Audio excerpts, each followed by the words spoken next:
return of Raila back to Nairobi? First of all, I think we need a paradigm shift in the politics of this country.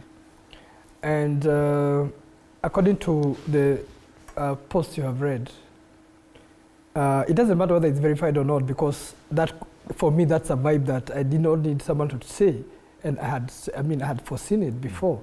And actually, if you look at the social media, even before the elections, there was a lot of negative comments by Kenyans against this candidature. So even when you talk about, this don't work automatically, this don't work by magic.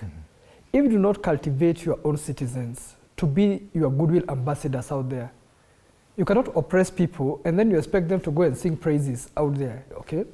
Americans and other countries that are great are patriotic because their governments take care of them.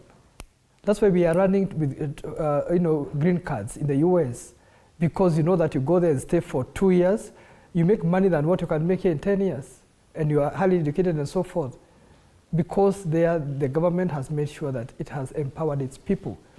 So patriotism does not appear in a vacuum. You don't whip someone and then you say thank you. That's ridiculous, you see. So the way you treat people is the way, because even now, the other countries, when they went and looked at those social media posts, and that is why we should not ignore the youth. We are trying to run away from this Gen Z issue, but it's the spirit. This is not even about the individuals themselves.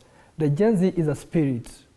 And that spirit is what is going to eat this country a lot if we do not make sure that we treat the youth with some level of decency and decorum. Because they are very influential. Don't forget that they are global, okay? The Gen Z is a global generation.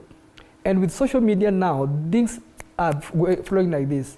So even people in other countries, the people, for example, who would have voted against us, they will look and say, this gets politics. Is this the kind of politics they are playing in Kenya? No. They are going to bring this thing to AU. So, no, you see?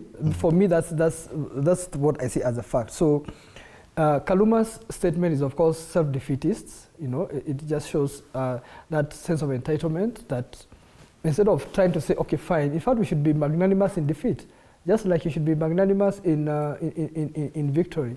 We should say, okay, fine, we realize that we tried our best in the campaign, but there were gaps that we need to learn, so that we have some sense of mea culpa, But now you lose and then you say, oh, we are still the best, Then you're going to be like Arsenal, those teams that are perpetual losers, and, you keep trying to hype up, but it's not working, because at the end of the day, it's the cup that matters. And if you're not getting that cup, then it means that your coaching is not up to scratch than the people who are picking the cup.